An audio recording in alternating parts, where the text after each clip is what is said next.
दोस्तों आज मैं आपको आरबीसी ब्लड टेस्ट के बारे में जानकारी दे रहा हूं कि आरबीसी ब्लड टेस्ट क्या होता है, यह टेस्ट क्यों किया जाता है, इस टेस्ट की नॉर्मल वैल्यू कितनी होनी चाहिए और अगर आपका आरबीसी कम है या ज़्यादा है तो इसका क्या मतलब होता है।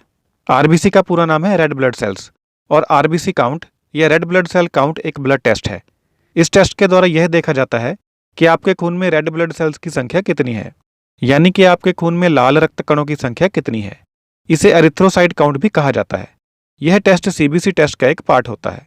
रेड ब्लड सेल्स के अंदर हीमोग्लोबिन होता है जो ऑक्सीजन को शरीर के सभी हिस्सों तक पहुंचाता है। इसलिए आपके शरीर को कितनी ऑक्सीजन मिलती है यह इस बात पर निर्भर करता है कि आपके खून में रेड ब्लड सेल्स की संख्या कितनी है।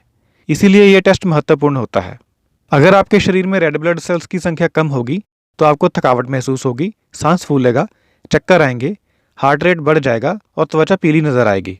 और अगर आपके शरीर में रेड ब्लड सेल्स की संख्या ज़्यादा होगी तो भी आपको थकावट महसूस होगी, सांस फूलेगा। इसके अलावा जोड़ों में दर्द होगा, हथेलियों और पैरों के तलवों में कोमलता आ जाएगी, नहाने के बाद त्वचा के ऊपर खुजली होगी और सही तरीके से नींद नहीं आएगी। आपका डॉक्टर आपको आरबीसी टेस्ट करवाने के लिए बोल सकता है यदि उसको लगता है कि आपको कोई ऐसी प्रॉब्लम है जिसमें आरबीसी प्रभावित हो सकता है, और या फिर उसको खून में ऑक्सीजन की कमी के लक्षण नजर आते हैं, जैसे कि त्वचा की रंगत में नीलापन होना, कन्फ्यूजन होना, चिड़चिड़ापन और बेचैनी होना और सांसों का अनियमित होना। इसके अलावा यह टेस्ट सर्जरी से पहले भी करवाया जाता है। आरबीसी ब्लड टेस्ट की नॉर्मल रेंज 4.5 से 5.5 मिलियंस पर क्यूबिक मिलीमीटर्स ऑफ ब्लड के बीच में होनी चाहिए। अगर आपका आरबीसी काउंट नॉर्मल से ज़्यादा है तो इसके कई कारण हो सकते हैं, जैसे कि cigarette smoking, congenital heart disease, dehydration यानी कि निर्जलीकरण, रीनल सेल कार्सिनोमा जो कि एक किडनी की बीमारी है, पल्मोनरी फाइब्रोसिस जो कि एक फेफड़ों की बीमारी है, पॉलीसिथीमिया वेरा जिसमें बॉडी बहुत ज़्यादा मात्रा में रेड ब्लड सेल्स बनाने लगती है। इसके अलावा अगर आप ऊंचाई वाले क्षेत्रों में जाते हैं तो कई हफ्तों के लिए आपका आरबीसी काउंट बढ़ सकता है, क्योंकि ऊंचाई वाले क्षेत्रों में ऑक्सीजन की मात्रा कम होती है। कुछ दवाओं की वजह से भी आरबीसी काउंट नॉर्मल से ज़्यादा हो सकता है। इसलिए अगर आप कोई दवाई खा रहे हैं तो अपने डॉक्टर को इसके बारे में ज़रूर बताएं।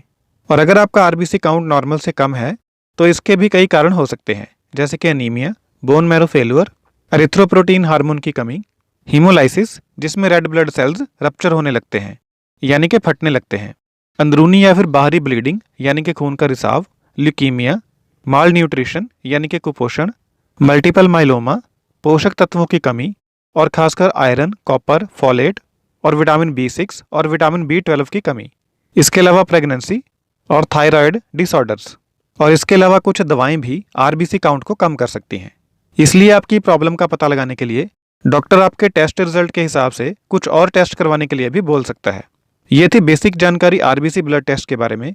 अगर आपको वीडियो अच्छा लगा है तो प्लीज़ इसे लाइक कर दीजिए और मेरे चैनल को सब्सक्राइब भी कर लीजिए। बहुत बहुत शुक्रिया।